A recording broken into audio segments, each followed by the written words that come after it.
देश भर के हर कोने से व्यक्ति इसमें जुड़ा था, पहला जन आंदोलन था। क्या बोलेंगे? दिस वाज, कारण हम कहेंगे रॉलेट एक्ट। आप जानते हैं रॉलेट एक्ट किस वर्ष में आया था? रॉलेट एक्ट आप कहेंगे जिसको काला कानून कहा गया, या जो भारत में जितनी भी साथी आपका क्रांतिकारी गतिविधियां थी, जितना भी रिवॉल्यूशनरी एक्टिविटीज था, उसको सप्रेस करने के लिए आया रॉलेट एक्ट, सिडनी रॉलेट की अध्यक्षता में 1919 में। इसी रॉलेट एक्ट का विरोध हुआ तो उसकी वजह से हमारे देश में एक मैसाकर हुआ, एक हत्याकांड हुआ। वो हत्याकांड हुआ आपका जलियांवाला बाग हत्याकांड। इसकी डेट बताएं, जलियांवाला बाग हत्याकांड कब हुआ था? तो आप कहेंगे ये हुआ था आपका 13 अप्रैल 1919 को। तो जलियांवाला हत्याकांड हुआ आपका, तो इसकी जलियांवाला के बाद में क्या हो गया था? रॉलेट सत्याग्रह बंद हो गया था या नहीं? गांधी जी ने यहाँ पर हुई हिंसा की वजह से रॉलेट सत्याग्रह को बंद कर दिया था। हो गया था रॉलेट सत्याग्रह बंद, हाँ जी। इसके बाद में आप जानते हैं 1919 में खिलाफत मूवमेंट चला था, खिलाफत आंदोलन चला था। खिलाफत आंदोलन भी 1919 में चला। और हमने आपको पॉलिटी में पढ़ाया था 1919 का अधिनियम, मॉन्टेग्यू चेम्सफोर्ड अधिनियम, याद है? मॉन्टेग्यू चेम्सफोर्ड अधिनियम, जिसमें प्रांतों में द्वैध शासन लागू कर दिया था। मॉन्टेग्यू चेम्सफोर्ड अधिनियम, और भारतीय से नाराज थे, भारतीय से नाराज थे। और ये मॉन्टेग्यू चेम्सफोर्ड अधिनियम क्या हो गया था? असफल हो गया था। यानी भारतीयों की जो महत्वाकांक्षा थी उन पर ये खरा नहीं उतरा था बिल्कुल भी। तो ये 1919 की घटनाएं हैं जो समय पर क्रमवार तरीके से हुई। तो मॉन्टेग्यू चेम्सफोर्ड अधिनियम जब असफल हो गया तो इसके बाद में घोषणा की गांधी जी ने 28 जुलाई को, आपको पता होगा तो 28 जुलाई 1920 में असहयोग आंदोलन की घोषणा। ये डेट बहुत महत्वपूर्ण है, इसको मार्क कर लीजिए। असहयोग आंदोलन की घोषणा, असहयोग आंदोलन की घोषणा हुई थी। ये हमने आपको खिलाफत आंदोलन के समय पर भी बताया था कि गांधी जी ने क्या असहयोग आंदोलन दोनों साथ साथ चलेंगे। ये बात गांधी जी ने की थी या नहीं की थी? तो आप कहेंगे हाँ जी बिल्कुल की थी। तो 28 जुलाई 1920 को असहयोग आंदोलन की घोषणा हो गई। और असहयोग आंदोलन में घोषणा हुई कि कब ये आंदोलन शुरू होगा, तो 1 अगस्त 1920 को घोषणा क्या की? Announcement of non cooperation movement that we will started from August of 1920। 1920 1 अगस्त से हम इसको शुरू करेंगे। अब आप समझेंगे जब ऐसा होता है तो उसकी पृष्ठभूमि है, उसके कारण है जिन्होंने असहयोग आंदोलन को जन्म दिया। लेकिन जब किसी आंदोलन को हम शुरू कर रहे हैं तो उसका एक उद्देश्य होगा। जैसे चंपारण का एक उद्देश्य था कि किसानों को नील का जो खेती है उससे मुक्ति दिलानी है।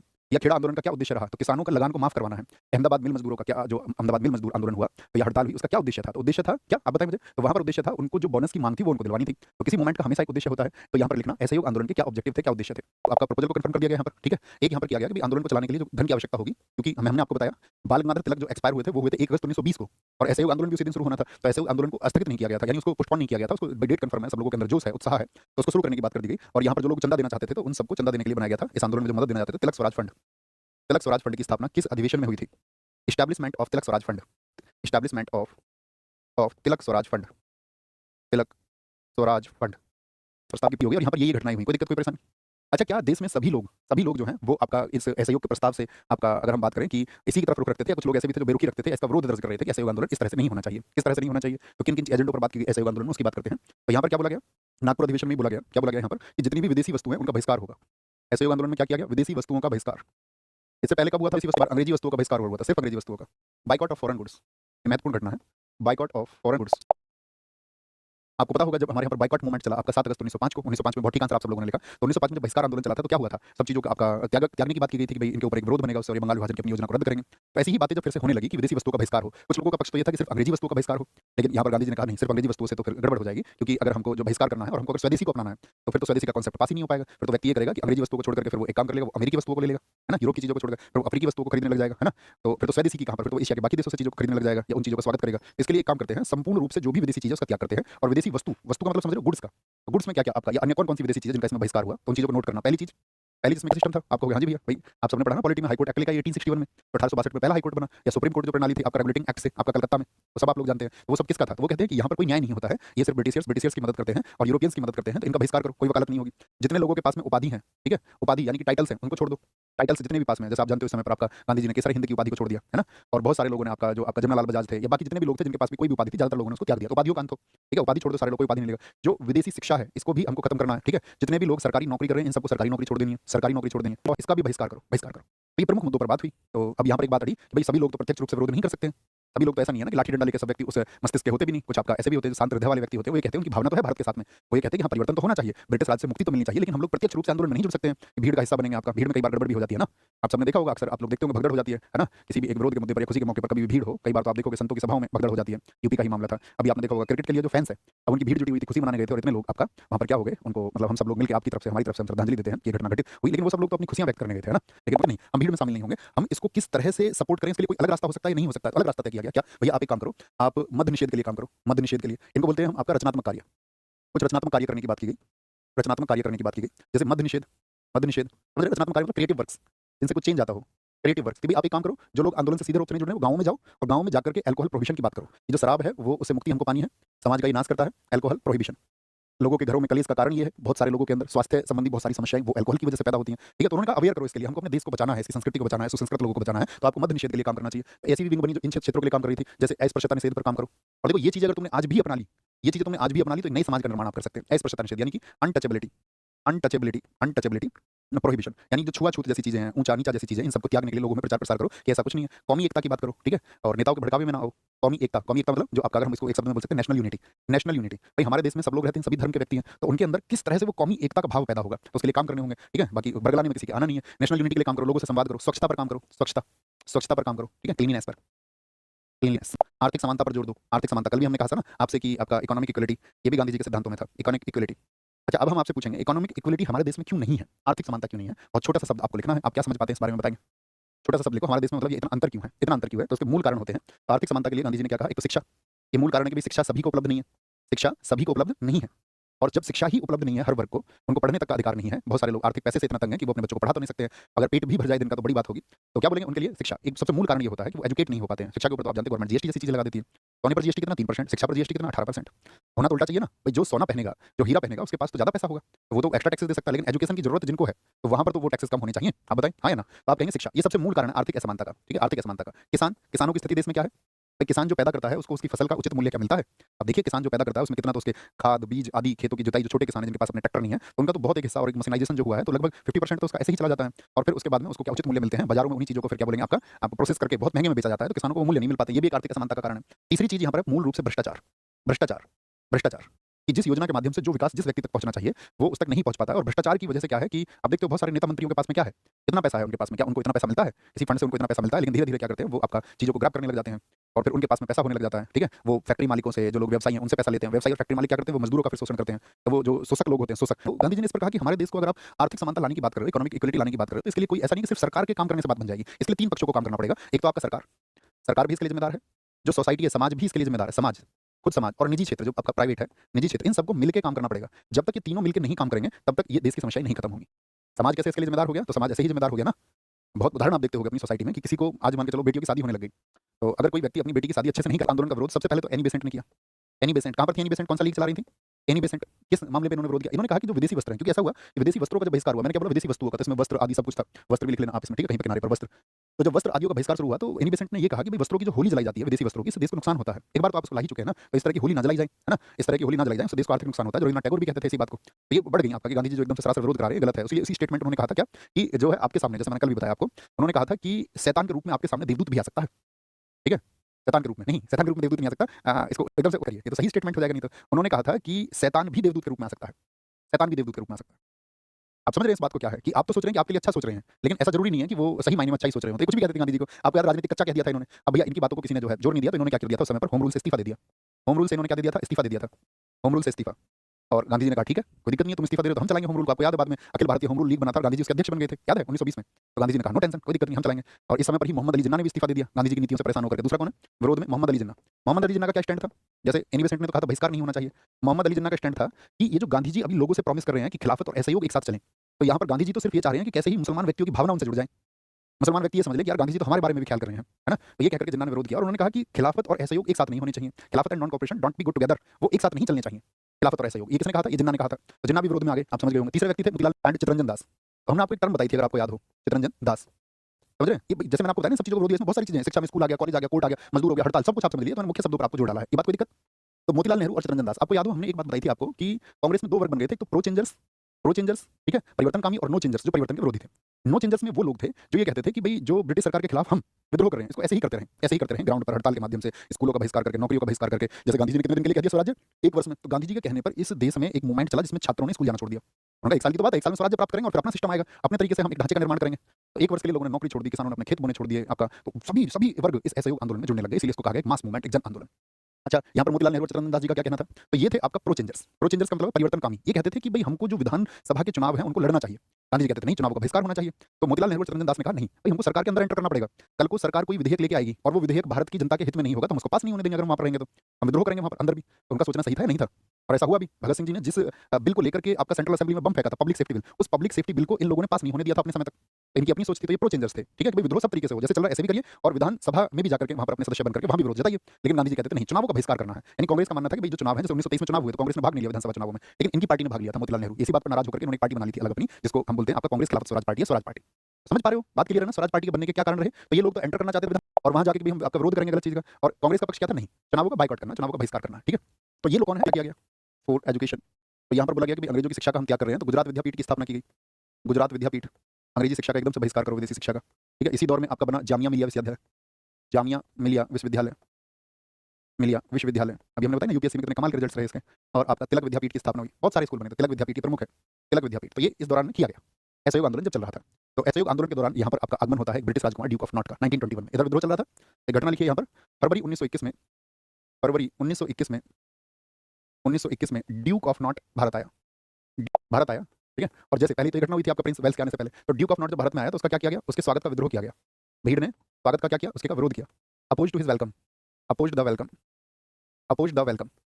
अब एकदम चरम पे चल रहा था आंदोलन अपने पे, धीरे धीरे लोगों के अंदर सूचनाएं भेजी जाती। मैंने कहा ना एक रचनात्मक कार्य करने वाले लोग गांव गांव जा रहे थे, गांव गांव लोगों को अवेयर कर रहे थे कि भाई हम यूनाइट इंडिया है ना, हम सब एक हैं, हम सभी धर्मों के, चाहे हमारे धर्म अलग अलग हों, हमारे मजहब अलग अलग हों, हमारी संस्कृति अलग अलग हो सकती है, हमारा पहनावा अलग अलग हो सकता है, हमारी भाषा हमारी बोली अलग अलग हो सकती है, लेकिन हम इस देश के वासी हैं और हमारे अंदर वो राष्ट्रवाद की भावना होनी चाहिए कि हम सब एक है।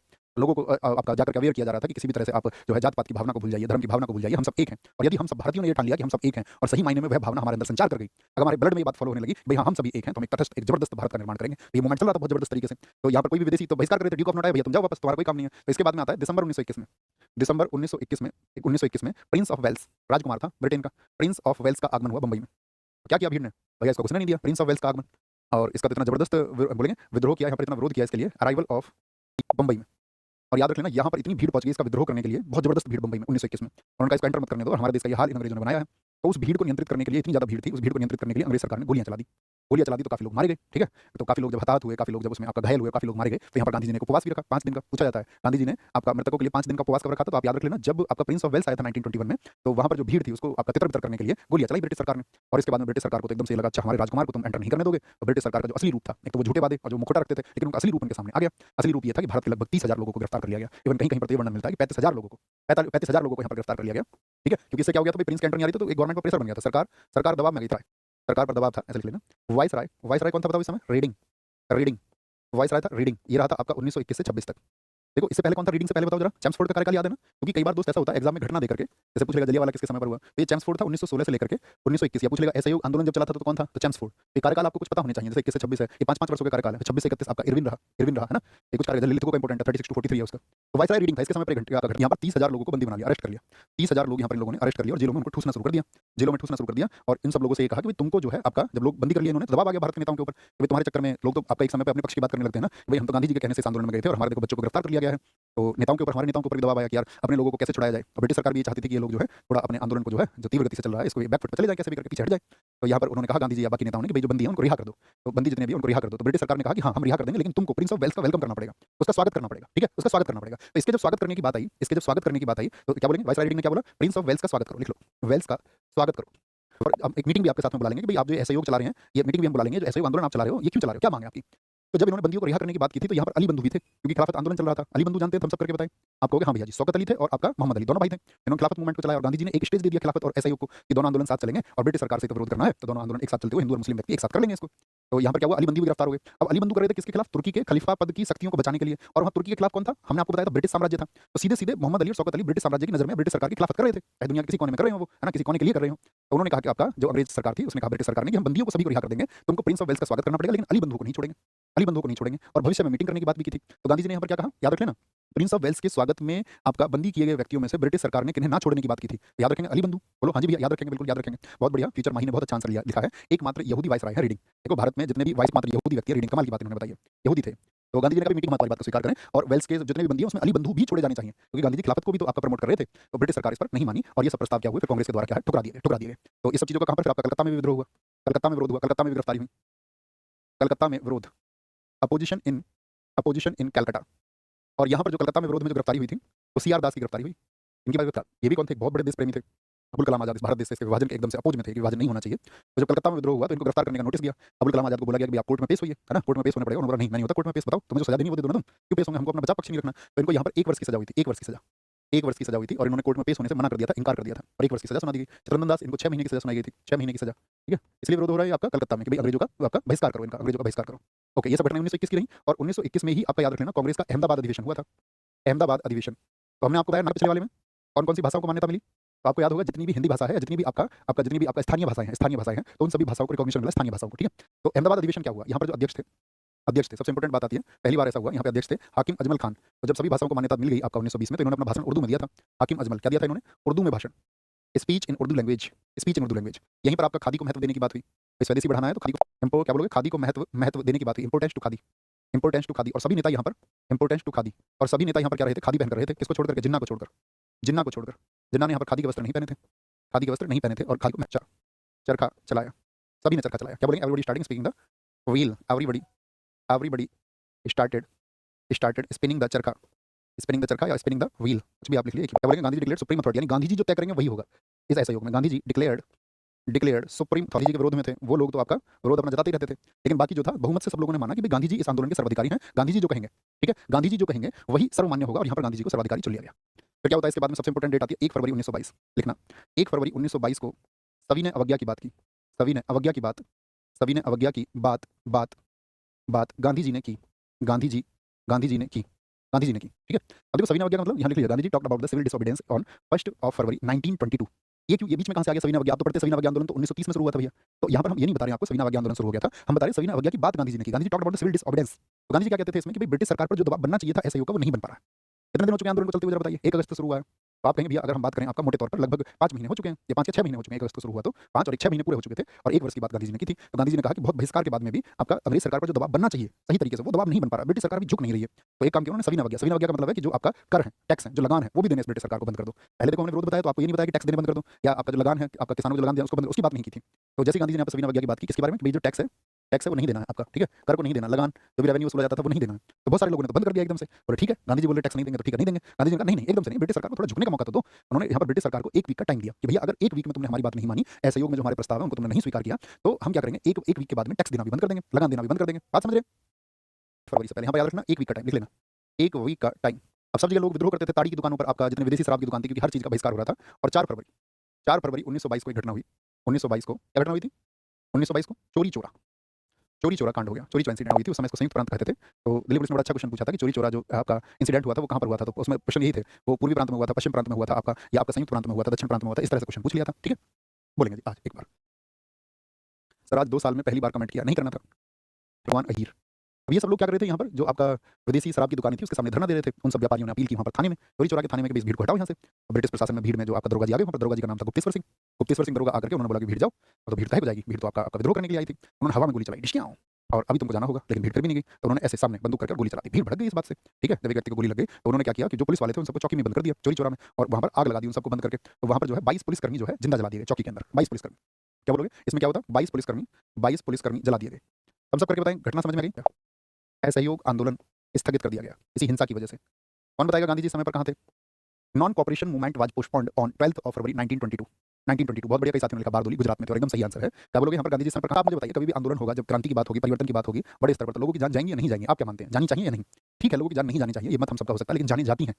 जब कहीं भी, जब आपका साथी, चाहे आप कहीं भी दुनिया में कहीं भी क्रांति को आप देखिए, जब बड़े स्तर पर एक क्रांति हुई है, तो अगर यदि आप उन घटनाओं को रोक लेंगे, अगर आप एकदम से परिवर्तन चाहते हैं तो एकदम से परिवर्तन नहीं होगा, है ना। अगर इस तरह की घटनाएं नहीं होंगी और इस तरह आप संवेदना रखेंगे हर एक चीज से, तो फिर तो क्रांति हो ही नहीं पाएगी, है ना। और वैसे भी कोई 22 लोगों की बात नहीं है, हमारे देश में 6.5 लाख लोग शहीद हुए, ऐसा तो है नहीं कि उनकी जान जाने से हम रोक पाए, तो जाने तो जाती रही अक्सर। तो यहाँ पर गांधी जी का क्या मानना था, लेकिन उनका पक्ष भी सुनिए। गांधी जी का मानना था कि अब इतनी बड़ी घटना हो गई है चोरी चोरा, तो ब्रिटिश सरकार अब इन सब रिवॉल्यूशनरी के साथ ही जो भी मूवमेंट है इसको के लिए, इसको दबाने के लिए दमन चक्र चलाएगी, और वो जो दमन चक्र चलाएगी उसमें बहुत सारे लोग ब्रिटिश सरकार द्वारा मारे जाएंगे, बेघर किए जाएंगे, लोगों को बंदी बनाया जाएगा, तो बहुत बड़े लोगों की गिरफ्तारी होगी, बहुत सारे लोगों को ब्रिटिश सरकार द्वारा आपका कुचला जाएगा। तो गांधी जी का ये मूवमेंट था कि इससे पहले तो इसको हम ये तीव्र हो, इधर जनता भड़केगी तो उससे क्या हिंसा पैदा हो जाएगी, और गांधी जी हिंसा के खिलाफ थे, वो तो हिंसा के पक्षधर थे। तो गांधी जी ने इसको क्या कर दिया, पोस्टपोन कर दिया। दोनों पक्ष क्लियर है। तो गांधी जी ने जैसे ही इसको स्थगित किया, तो यहाँ पर सुभाष चंद्र बोस थे। सुभाष चंद्र बोस जी ने एक बात कही थी, लिखना इस बात को, सुभाष चंद्र बोस जी ने, इन्होंने गांधी जी के इस स्टेटमेंट को कहा था कि ये तो डिक्टेटर का फरमान हो गया, एक तानाशाह का फरमान है कि जब चाहे शुरू कर दे और तब चाहे खत्म कर दे। तो किसका, गांधी जी के फरमान को डिक्टेटर का फरमान, गांधी जी के असहयोग आंदोलन के खत्म करने की बात को डिक्टेटर का फरमान किसने कहा था, वो सुभाष चंद्र बोस ने कहा था। क्या कहा था इन्होंने, डिक्टेटर का फरमान, डिक्टेटर का फरमान, ऑर्डर ऑफ ए डिक्टेटर। और एक व्यक्ति थे यहाँ पर मोतीलाल नेहरू, एमएल नेहरू, मोतीलाल नेहरू। इन्होंने क्या कहा था, इन्होंने कहा था कि भाई अगर मान के चलो कन्याकुमारी के किसी गांव में किसी व्यक्ति से कोई अपराध हो गया, कोई गलती हो गई, तो उसकी सजा आप कश्मीर में बैठे किसी व्यक्ति को थोड़ी ना देंगे, हिमालय में बैठे किसी व्यक्ति को थोड़ा देंगे। ये किसका स्टेटमेंट है, मोतीलाल नेहरू का, लिखिए अपनी कॉपी में। कन्या की गई कई बार, तो ब्रिटिश सरकार भी जानती थी कि जन नेता बनते जा रहे हैं, है ना। तो ब्रिटिश सरकार को ऐसा वक्त मिला कि तो देश में जो है यहाँ पर राजनेता गांधी जी का विरोध कर रहे हैं, और यही अच्छा मौका है गांधी जी को कैप्चर करने का। तो क्योंकि देश में बड़ा विरोध था उनका, लोगों में जनमानस में बहुत हद से ज्यादा विद्रोह और विरोध उनका था, लेकिन गांधी जी अपने आदर्शों से डिगते नहीं थे। उनके अपने आदर्श थे कि हिंसा के आदर्श पर मैं हूं तो हूं। तो यहाँ पर क्या हुआ, आपका ब्रिटिश सरकार ने इसका फायदा उठाया और 10 मार्च 1922 को गांधी जी को गिरफ्तार कर लिया। 10 मार्च 1922 को गांधी जी गिरफ्तार हो गए।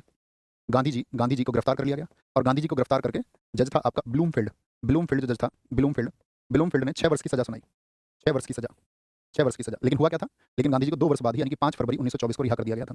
5 फरवरी 1924 को रिहा कर दिए। स्वास्थ्य कारणों के चलते हुए, क्योंकि आप सबको पता होगा ना भी 1922 में 6 वर्ष की सजा तो 1928 तक रहेंगे। 1924 में गांधी जी अध्यक्ष भी रहे थे बेलगांव में। ये कहाँ पर आपका 5 फरवरी 1924 को बाहर आए और गांधी जी ने तभी कांग्रेस की अध्यक्षता की थी, जहाँ पर गांधी जी ने ये कहा था कि भाई जितने भी ये चुनाव हैं आपका इन सबका बहिष्कार होना चाहिए, चुनाव का बहिष्कार होना चाहिए, ठीक है। और उन्होंने जो स्वराज पार्टी बनी थी उसका भी विरोध किया कि भाई स्वराज पार्टी के लोग जो आपका केंद्रीय विधानसभा में चले गए उन सबका बहिष्कार हो, लेकिन वो उनका प्रस्ताव पारित नहीं हो पाया बेलगांव में, तो गांधी जी कांग्रेस से नाराज हो गए। तो गांधी जी ने फिर कांग्रेस से दूरी बना ली थी और फिर वो खादी और चरखा को प्रमोट करने लग गए थे, जहाँ पर उन्होंने अखिल भारतीय चरखा संघ भी बनाया फिर 1925 में, ठीक है, Akhil Bharatiya all India spinners association in 1925। तो 5 फरवरी 1924 को गांधी जी को यहाँ से रिहा कर दिया गया। तो कितने वर्ष जब कितने वर्ष लगभग रहे, तो आप कह सकते हैं कि भैया यहाँ पर वो 2 वर्ष ही रह करके आए। तो ये असहयोग आंदोलन था, तो असहयोग आंदोलन के समय की सारी चीजें आपको समझ में आई या नहीं आई बताइए। प्रो चेंजर्स कौन व्यक्ति थे? प्रो चेंजर्स जो परिवर्तन चाहते थे, और एक थे नो चेंजर्स जो परिवर्तन नहीं चाहते थे कि ठीक है विद्रोह जैसे चल रहा है वैसे चलते रहिए। आपका सरदार वल्लभ भाई पटेल जैसे लोग कह रहे थे नहीं ठीक चल रहा है आपका जो भी चल रहा है। सी राजगोपालाचारी थे, ये लोग कहते थे कि रचनात्मक कार्य हो, रचनात्मक कार्य समझ रहे हैं, जो गाँव-गाँव जाकर के अभियान है ये सब चलते रहे, ब्रिटिश सरकार के विद्रोह का सही तरीका ये है। डॉक्टर राजेंद्र प्रसाद थे, नहीं चाहते थे कि कोई परिवर्तन हो, पर रचनात्मक कार्य होते रहे, ठीक है, रचनात्मक कार्य होते रहे। प्रो चेंजर्स में वो लोग हैं जो ये कहते थे कि चुनाव में हिस्सा लेकर के हमको सरकार में शामिल होना चाहिए, चुनाव में हिस्सा लें, क्या बोला इन्होंने, चुनाव में हिस्सा लें, should be participate in elections. और इसमें लोग थे आपका सी आर दास अभी हमने आपको समझाया था, मोतीलाल नेहरू थे, विट्ठल भाई पटेल थे, विट्ठल भाई पटेल। तो ये लोगों ने पार्टिसिपेट करके जैसे आप सबने भी कहा कि हाँ होना चाहिए बोलेंगे दोस्त, अतिरिक्त बातें ना करें, अपनी कमियों को ना दर्शाएं। परिपत्र था किसके लिए? चुनाव संबंधित भी चुनाव में भाग लेना चाहिए, तो इनके इस प्रस्ताव को मंजूरी नहीं मिली, ठीक है। कांग्रेस के बहुत सारे लोगों ने इसको रिजेक्ट कर दिया कि नहीं चुनावों में तो भाग नहीं लेना है। और जो रचनात्मक कार्य वाला था यानी कि नो चेंजर्स वाला जो था रचनात्मक कार्य, उसको क्या हो गया था, रचनात्मक कार्य को क्या मिल गया था, इसको एक्सेप्ट कर लिया गया। तो इसे सी आर दास को बहुत मतलब गलत लगा और सी आर दास ने इस्तीफा दे दिया। यहाँ पर सी आर दास, चितरंजन दास ने इस्तीफा दे दिया कांग्रेस से, इस्तीफा। और यहीं पर इन्होंने एक पार्टी बनाई, ठीक है ना। और क्या बोलेंगे यहाँ पर कांग्रेस की खिलाफत में, क्योंकि कांग्रेस चुनाव के लिए मना कर रही है, चुनाव के लिए हाँ कर रहे हैं, तो एक क्या सीधे लिख लो ना, इस्तीफा दे दिया और इन्होंने कांग्रेस खिलाफत स्वराज पार्टी की स्थापना की। कांग्रेस खिलाफत था इसका, कांग्रेस खिलाफत स्वराज्य पार्टी की स्थापना कर दी, स्थापना की, एस्टैब्लिशमेंट ऑफ कांग्रेस खिलाफत स्वराज्य पार्टी। तो यही था जब इसी बात को तो ये कहते थे कि भाई हमको वहाँ भी शामिल होना पड़ेगा और ब्रिटिश सरकार को वहाँ भी घुटनों पर लाना पड़ेगा। तो इन्होंने बहुत सारे जो भारतीय दमन के बहुत सारे मुद्दे थे या बहुत सारे बिल थे उनको पास नहीं होने दिया, तो इनकी सही सोच थी। लेकिन धीरे धीरे क्या हुआ, ये पार्टी एकदम से नया आधार, नई जन भावना के साथ में उभरी थी, तो ये बहुत अच्छा करती। शायद आज जो कांग्रेस है वो ना होती, तो आप कहेंगे कि उस अगर आज होती तो स्वराज पार्टी होती। और यही चितरंजन दास इनकी 1925 में डेथ हो गई शुरुआत में। आप समझिए कितने दिन कार्य कर पाए यहाँ पर इस पार्टी के लिए। एक तो उनकी डेथ का कारण, फिर आप जानते हो पार्टी में आपका फिर वही मंत्री पद के लिए भागना, चाटुकारिता, इस सब के लिए पीछे लोग लग जाते हैं, वो थे रिहा रिहा रिहा। और आते ही गांधी जी ने क्या किया था कि जो स्वराज पार्टी चल रही थी इसको अस्वीकृत करने की मांग की, स्वराज पार्टी नहीं होनी चाहिए। जितने भी लोगों ने चुनाव में भाग लिया चाहे कांग्रेस के सदस्य उन सबका बहिष्कार करो। और गांधी जी ने बोला कि सदस्य कांग्रेस का वो व्यक्ति रहेगा जो आपका 2000 गज सूत काट देगा यहीं पे, है ना, सूत जो काटेगा, सूत समझते हो ना, चरखे से सूत काटा जाता है, तो जो आपका सूत काटेगा वही कांग्रेस का सदस्य होगा। चुनाव में भाग लेने वाले को बिल्कुल इस देश से कोई मतलब नहीं है। सबने कहा गांधी जी तुम यार क्या कुछ भी, वो लोग वहाँ पर पब्लिक सेफ्टी बिल जैसे दमनकारी कानूनों को पास करने जा रहे हैं, उनकी सोच सही तो है, ठीक तो कर रहे हैं। तो गांधी जी का यहाँ पर विरोध हुआ। अब जब गांधी जी का विरोध हुआ 1924 में, तो गांधी जी समझ गए मुझे भैया इस कांग्रेस से दूरी बना लेनी है, अब तो अपना यहाँ पर एक विरोध हो रहा है, ठीक है। और जबकि आप जानते हो तो गांधी जी ने क्या किया था, यही वो इंसिडेंट 1924 के अध्यक्ष होने के बाद उन्होंने दूरी बना ली और फिर उन्होंने पूरा ध्यान आपका बाकी स्वावलंबन के लिए, चरखे के लिए, खादी के लिए, इस सब के लिए उन्होंने अपना सारा ध्यान लगा दिया था और कांग्रेस से उन्होंने दूरी बना ली थी, ठीक है। मतलब अधिवेशन से मतलब उनका प्रभाव खत्म नहीं होता।